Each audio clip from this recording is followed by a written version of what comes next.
Assalamualaikum warahmatullahi wabarakatuh. Kami dari kelompok 14 akan mempresentasikan video tentang artikel wawasan Nusantara dalam membangun ketahanan nasional yang beranggotakan 3 orang. Saya sendiri Rahmita Hayati dengan NIM 2524027, saya Ignacia Dewi dengan NIM 2524003, saya Siti Syarza dengan NIM 2524028. Selamat menyaksikan. Secara etimologi, wawasan Nusantara terdiri dari 2 kata, yaitu wawasan dan Nusantara. Wawasan mengandung arti pandangan, tinjauan, penglihatan, tanggap indrawi. Jadi wawasan berarti cara pandang seseorang atau bangsa sebagai salah satu aspek dari filsafat hidup yang berisi dorongan-dorongan dan rangsangan-rangsangan agar dapat menjadikan aspirasi, keinginan, dan kebutuhan dalam mencapai tujuan hidup. Selanjutnya yaitu Nusantara. Nusantara terdiri dari 2 kata, yaitu Nusa berarti pulau. Nusantara adalah istilah yang menggambarkan kesatuan wilayah Indonesia yang berupa gugusan pulau-pulau yang terletak di antara Samudra Pasifik dan Samudra Indonesia serta benua Asia dan benua Australia. Jadi, wawasan Nusantara adalah cara pandang seseorang atau bangsa, tentang diri dan lingkungannya berdasarkan Pancasila, berdasarkan ide nasionalnya yang dilandasi Pancasila dan Undang-Undang Dasar 1945 yang merupakan aspirasi bangsa yang merdeka, bersatu, berdaulat, serta tindakan kebijaksanaannya dalam mencapai tujuan nasional. Dari buku Pendidikan Kewarganegaraan Kemristek Dikti 2016, melansir beberapa pengertian wawasan Nusantara sebagai berikut. Yang pertama, menurut Hasnan Habib, menurutnya wawasan Nusantara merupakan kedaulatan wilayah nasional, termasuk satu kesatuan bangsa, satu tujuan dan tekad perjuangan, satu kesatuan hukum, satu kesatuan sosial budaya, satu kesatuan ekonomi, dan satu kesatuan pertahanan dan keamanan. Kedua, Wan Usaman, menurutnya wawasan Nusantara adalah cara pandang bangsa Indonesia mengenai diri dan tanah airnya sebagai negara kepulauan dengan semua aspek kehidupan yang beragam.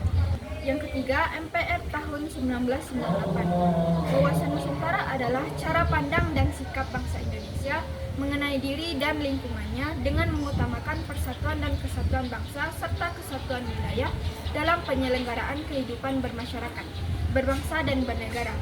Keempat, Lembaga Ketahanan Nasional tahun 1999, wawasan Nusantara adalah cara pandang dan sikap bangsa Indonesia mengenai diri dan lingkungannya yang serba beragam dan bernilai strategis dengan mengutamakan persatuan dan kesatuan bangsa serta kesatuan wilayah dalam penyelenggaraan kehidupan bermasyarakat, berbangsa, dan bernegara untuk mencapai tujuan nasional.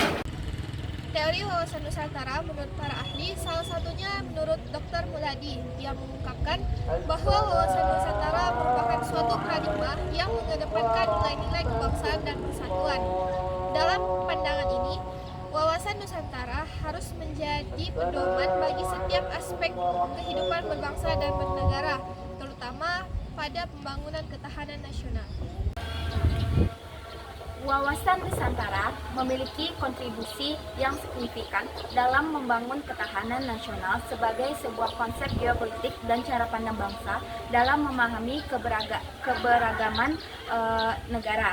Sebagai pandangan hidup bangsa Indonesia, wawasan Nusantara menekankan pentingnya kesatuan dan persatuan dalam keberagaman, mengingat Indonesia terdiri dari berbagai suku, budaya, agama, dan bahasa. Prinsip ini menjadi landasan penting untuk menjaga stabilitas sosial, politik, dan keamanan yang menjadi pilar ketahanan nasional. Cara sosial, yaitu wawasan Nusantara mendorong integrasi antar kelompok masyarakat yang berbeda-beda budaya, agama, dan tradisi dengan menanamkan nilai-nilai kebersamaan, toleransi, dan gotong royong. Hal ini sangat penting untuk mencegah konflik yang dapat mengancam stabilitas nasional. Selanjutnya, dari segi ekonomi, wawasan Nusantara mendorong pemerataan pembangunan di seluruh wilayah Indonesia untuk mengurangi kesenjangan antar daerah. Pemerataan ini menjadi kunci dalam penguatan pertahanan nasional. Selanjutnya dalam aspek pertahanan dan keamanan, wawasan Nusantara membuat kesiagaan bangsa menjadi ancaman dari luar maupun dalam. Melalui konsep ini, seluruh komponen bangsa diajak untuk berperan aktif menjaga kedaulatan negara, baik melalui pendidikan bela negara, penguatan sistem keamanan nasional maupun kerjasama regional dan internasional. Beberapa tantangan implementasi wawasan Nusantara dalam ketahanan nasional. Yang pertama, pemberdayaan masyarakat. John Naisbitt dalam bukunya Global Paradox menyatakan negara harus dapat memberikan peranan sebesar-besarnya kepada rakyatnya. Pemberdayaan masyarakat dalam arti memberikan peranan dalam bentuk aktivitas dan partisipasi masyarakat untuk mencapai tujuan nasional hanya dapat dilaksanakan oleh negara-negara maju dengan bottom-up planning, sedangkan untuk negara berkembang dengan top-down planning, karena adanya keterbatasan kualitas sumber daya manusia. Sehingga diperlukan landasan operasional berupa GBHN.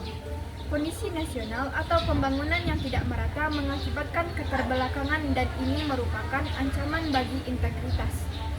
Pemberdayaan masyarakat diperlukan terutama untuk daerah-daerah tertinggal. Dunia tanpa batas dan perkembangan iptek mempengaruhi pola pikir, pola sikap, dan pola tindak masyarakat dalam aspek kehidupan. Kualitas sumber daya manusia merupakan tantangan serius dalam menghadapi tantangan global. Kenichi Omahe dalam bukunya Borderless World dan The End of Nation State menyatakan dalam perkembangan masyarakat global, batas-batas wilayah negara dalam arti geografi dan politik relatif masih ketat.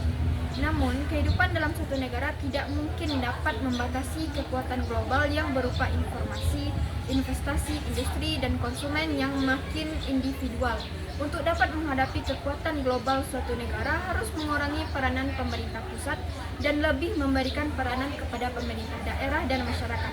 Perkembangan iptek dan perkembangan masyarakat global dikaitkan dengan dunia tanpa batas dapat merupakan tantangan wawasan Nusantara. Mengingat perkembangan tersebut akan dapat mempengaruhi masyarakat Indonesia dalam pola pikir, pola sikap, pola tindak di dalam bermasyarakat, berbangsa, dan bernegara. Menghadapi ancaman keamanan dan pertahanan dalam implementasi wawasan Nusantara dan ketahanan nasional, pemerintah pusat dan daerah harus bekerja sama dalam membangun kapasitas pertahanan, melakukan pengawasan terhadap wilayah perbatasan, dan menghadapi tantangan keamanan baik dari dalam maupun luar negeri.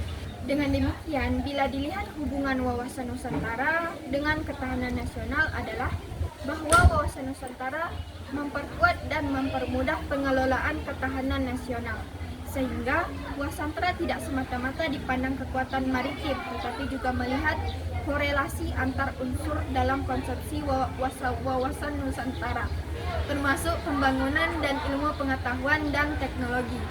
Wawasan Nusantara dapat memperkuat ketahanan nasional.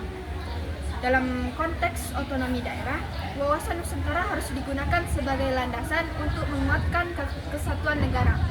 Tantangan yang Wawasan Nusantara adalah konsep geopolitik dan cara pandang bangsa Indonesia yang berlandaskan Pancasila dan Undang-Undang Dasar 1945 yang mengedepankan persatuan, kesatuan, serta kedaulatan wilayah dalam keragaman. Secara etimologi, kata wawasan berasal dari bahasa Jawa yang berarti pandangan atau cara memandang. Sedangkan Nusantara merujuk pada gugusan kepulauan yang berada di antara dua benua, yaitu Asia dan Australia, dan dua samudra, Pasifik dan India. Dengan demikian, wawasan Nusantara secara umum dapat diartikan sebagai cara pandang bangsa Indonesia mengenai diri dan lingkungannya yang didasarkan pada nilai-nilai kebangsaan untuk mencapai cita-cita nasional. Konsep ini menekankan pentingnya melihat Indonesia sebagai satu kesatuan wilayah geografis yang terdiri dari daratan, lautan, dan udara. Wawasan Nusantara bertujuan untuk mewujudkan integrasi nasional dalam rangka mencapai tujuan pembangunan nasional, yaitu terciptanya masyarakat yang adil, makmur, dan sejahtera. Dari perspektif sosial, wawasan Nusantara mengajarkan pentingnya toleransi, gotong royong, dan kebersamaan. Wawasan Nusantara juga mendorong rasa saling menghormati di antara kelompok masyarakat yang berbeda di latar belakang. Secara ekonomi, konsep wawasan Nusantara mendorong pemerataan pembangunan di seluruh wilayah Indonesia. Hal ini penting untuk mengurangi kesenjangan antar daerah yang sering menjadi pemicu konflik sosial. Dengan adanya pemerataan, kesejahteraan masyarakat dapat meningkat sehingga memperkuat ketahanan nasional. Selain itu, pengelolaan sumber daya alam berdasarkan semangat wawasan Nusantara memastikan keberlanjutan dan mengutamakan kepentingan nasional. Di bidang pertahanan dan keamanan, wawasan Nusantara memperkuat kesadaran masyarakat tentang pentingnya menjaga kedaulatan negara. Hal ini diwujudkan melalui pendidikan bela negara, penguatan sistem keamanan, serta kerjasama regional dan internasional yang mendukung stabilitas nasional. Konsep ini juga memberikan panduan strategis bagi bangsa Indonesia untuk menghadapi berbagai ancaman, baik militer maupun non-militer, dengan pendekatan yang holistik dan terintegrasi. Sekian video presentasi dari kelompok kami akhiri. Assalamualaikum warahmatullahi wabarakatuh.